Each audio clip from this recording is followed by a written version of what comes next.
सुबह 6 बजे का अलार्म पूरी ईमानदारी से बजकर बंद हो गया।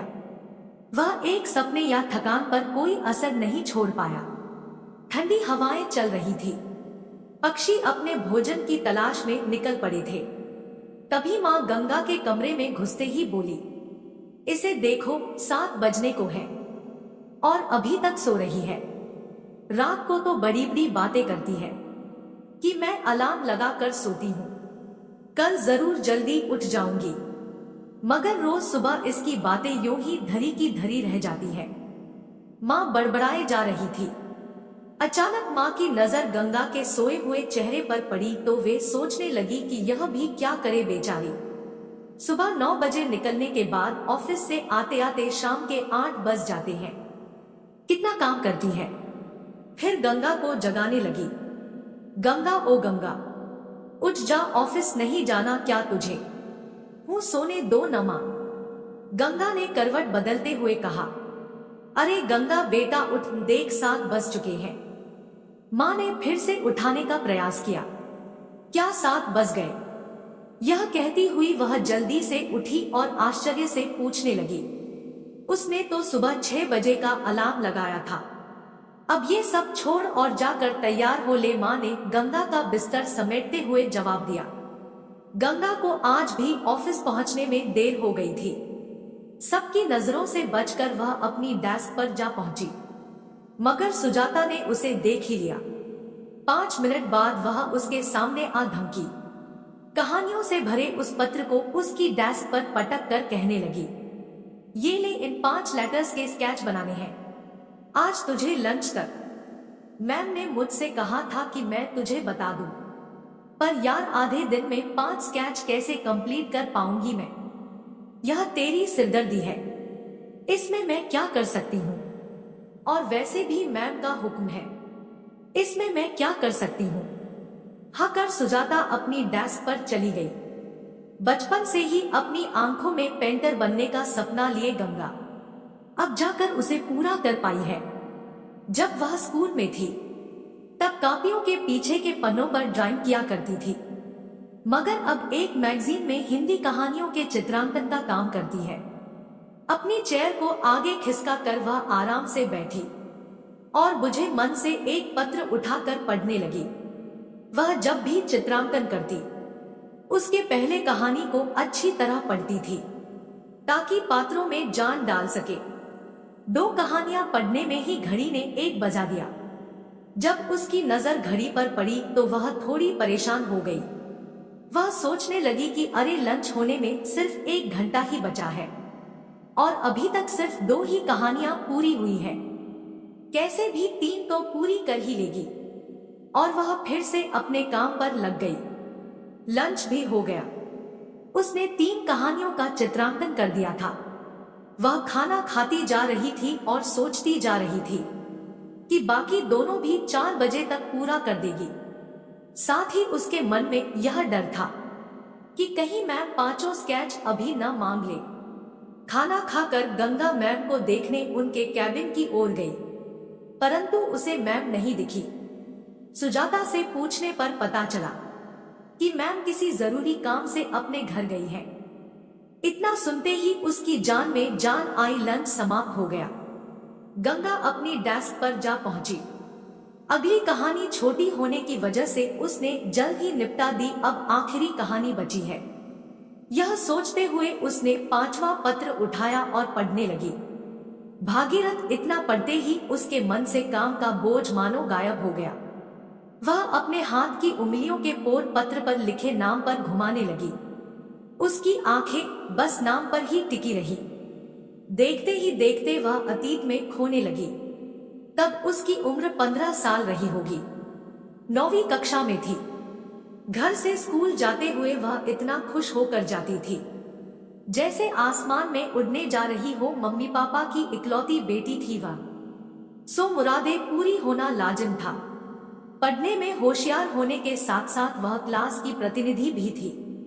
दूसरी ओर भागीरथ था, नाम के एकदम विपरीत। कभी ना शांत रहने वाला लड़का, क्लास में शोर होने का कारण और मुख्य जड़ वह ही था। पढ़ाई तो वह नाम मात्र का ही करता था। क्या यह वही भागीरथ है? दिल की धड़कन जोरों से धड़कने लगी। तुरंत उसने पत्र को पलटा और ध्यान से हैंडराइटिंग को देखने लगी। बस चंद सेकंड में ही उसने पता लगा लिया कि यह उसकी ही हैंडराइटिंग है। वह फिर से अतीत में लौट गई। साल भर पहले तो गुस्सा आता था उसे, पर न जाने क्यों धीरे धीरे वह गुस्सा कम होने लगा था उसके प्रति। जब भी वह इंटरवल में खाना खाकर उसकी कॉपी ले भागता था, कभी मन करता था कि 2 घूंसे मुंह पर टिका दे, मगर हर बार वह मन मार कर रह जाती थी। उसे देखा और पूछ बैठी, हाँ वे 5 कहानियों के स्केचेस तैयार कर लिए तुमने, बस एक बाकी है। मैं उसने चेयर से उठते हुए जवाब दिया, गुड, वह भी जल्दी से तैयार करके मेरे पास भिजवा देना। ओके मैम, कहकर गंगा चेयर पर बैठी और फटाफट भागीरथ की लिखी कहानी पढ़ने लगी। 10 मिनट पढ़ने के बाद जल्दी से उसने स्केच बनाया और मैम को दे आई। ऑफिस का टाइम भी लगभग पूरा हो चला था। शाम 6 बजे ऑफिस से निकलकर गंगा बस का इंतजार करने लगी। कुछ ही देर में बस भी आ गई। वह बस में चढ़ी, इधर उधर नजर घुमाई तो देखा कि बस में ज्यादा भीड़ नहीं थी, गिने चुने लोग ही थे। कंडक्टर से टिकट लेकर वह खिड़की वाली सीट पर जा बैठी और बाहर की ओर दुकानों को निहारने लगी। अचानक बस अगले स्टॉप पर रुकी, फिर चल पड़ी। बस के इंजन के नीचे दबी कंडक्टर की आवाज मेरे कानों में पड़ी, करोल बाग 1। पीछे से किसी ने जवाब दिया, लगभग 1 घंटा तो लगेगा। सोचकर वह पर्स से मोबाइल और ईयरफोन निकालने लगी कि अचानक कोई आकर उसकी बगल में बैठ गया। उसे देखने के लिए उसने अपनी गर्दन घुमाई तो बस देखती ही रह गई। वह खुशी से चिल्लाती हुई बोली, भागीरथ तुम। भागीरथ ने घबराकर उसकी ओर देखा। अरे गंगा, इतने सालों बाद कैसी हो? और वह सवाल पर सवाल करने लगा। मैं अच्छी हूँ, तुम कैसे हो? गंगा ने जवाब देकर प्रश्न किया। उसे इतनी खुशी हो रही थी कि वह सोचने लगी कि अब यह बस 2 घंटे भी ले ले तो भी कोई बात नहीं। मैं ठीक हूँ, और बताओ क्या करती हो आजकल? वही जो स्कूल के इंटरवल में करती थी। अच्छा, वह चित्रों की दुनिया। हाँ, चित्रों की दुनिया ही मेरा सपना, और मैंने अपना वही सपना अब पूरा कर लिया है। सपना कौन सा? अच्छी स्केचिंग करने का। हाँ, स्केचिंग करते करते मैं एक दिन अलंकार मैगजीन में इंटरव्यू दे आई थी। बस उन्होंने रख लिया मुझे। बधाई हो, कोई तो सफल हुआ। और तुम क्या करते हो? जॉब लगी या नहीं? जॉब तो नहीं लगी, हाँ, एक प्राइवेट कंपनी में जाता हूँ। तभी भागीरथ को कुछ याद आया। 1 मिनट, क्या बताया तुमने अभी? कौन सी मैगजीन? अलंकार मैगजीन, गंगा ने बताया। अरे उसमें तो। गंगा उसकी बात बीच में ही काटती हुई बोली, कहानी भेजी थी और संयोग से वह कहानी मैं आज ही पढ़ कर आई हूँ, स्केच बनाने के साथ साथ। पर तुम्हें कैसे पता चला कि वह कहानी मैंने ही भेजी थी? नाम तो कईयों के मिलते हैं। सिंपल, तुम्हारी हैंडराइटिंग से। तो क्या तुम्हें मेरी हैंडराइटिंग भी याद है अब तक? हाँ भागीरथ। ओ, फिर तो अब तुम पूरा दिन चित्र बनाती होगी और कोई डिस्टर्ब भी न करता होगा मेरी तरह, है ना? वह तो है, देख ले, सब जानता हूं ना मैं। लेकिन तुम एक बात नहीं जानते भागीरथ। कौन सी बात? बार बार मुझे स्कूल की बातें याद आ रही थी। मैंने सोचा कि बता देती हूँ, क्या पता फिर कुदरत ऐसा मौका दे या ना दे। यह सोचकर गंगा बोल पड़ी, भागीरथ मैं तुम्हें पसंद करती हूँ। क्या? भागीरथ ऐसे चौंका जैसे उसे कुछ पता ही न हो तब से जब हम स्कूल में पढ़ते थे। और मैं यह भी जानती हूँ कि तुम भी मुझे पसंद करते हो। भागीरथ ने शर्माते हुए हाँ में अपनी गर्दन हिलाई। तभी बस एक स्टॉप पर रुकी। खामोश होकर वे एक दूसरे को देखने लगे। तेरी शादी नहीं हुई अभी तक? भागीरथ ने प्रश्न किया। नहीं, और तुम्हारी? नहीं। न जाने क्यों मेरा मन भर आया और मैंने बोलना बंद कर दिया। क्या हुआ गंगा, तुम चुप क्यों हो गई? कुछ नहीं, गंगा ने कहा। बस चलती जा रही थी, लेकिन दोनों चुप बैठे थे।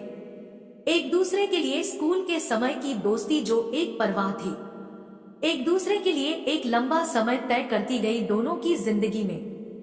भागीरथ, आज तुम इतने सालों बाद मिले हो, कितना इंतजार किया, गंगा ने कहा। इतना सुनते ही भागीरथ का गला भर आया।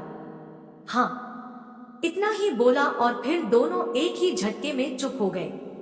क्या कहे, एक दूसरे से कुछ देर खामोशी छाई रही। भागीरथ ने गंगा का हाथ पकड़कर कस कर दबाया। कहा, पता है प्यार का रंग कहीं ना कहीं मौजूद रहता है हमेशा। मतलब? गंगा ने पूछा। मतलब यह कि हम साथ नहीं थे, फिर भी तुम्हारे चित्र और मेरे शब्द एक दूसरे से मिल ही गए। भागीरथ ने प्यार से कहा। मुझे पता नहीं था कि भागीरथ तुम इतने समझदार भी हो सकते हो। तभी कंडक्टर की आवाज सुनाई दी, पंजाबी बात। ओके भागीरथ, मेरा स्टॉप आ गया है, अब मैं चलती हूँ। नहीं, बहुत जल्दी भागीरथ अपनी गंगा को लेने आएगा, क्योंकि भागीरथ की गंगा के बिना कोई पहचान नहीं होती। वह बस से उतरने लगी। हाथ भागीरथ के हाथ में था। भागीरथ ने धीरे से हाथ छोड़ दिया।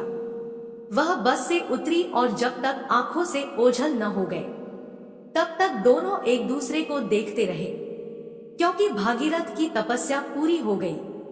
उसे उसकी गंगा मिल गई थी। दोस्तों, उम्मीद है आप सभी को ये कहानी पसंद आई हो। अगर पसंद आई हो तो वीडियो को लाइक और ऐसे वीडियो देखने के लिए हमारे चैनल को सब्सक्राइब जरूर करें। धन्यवाद।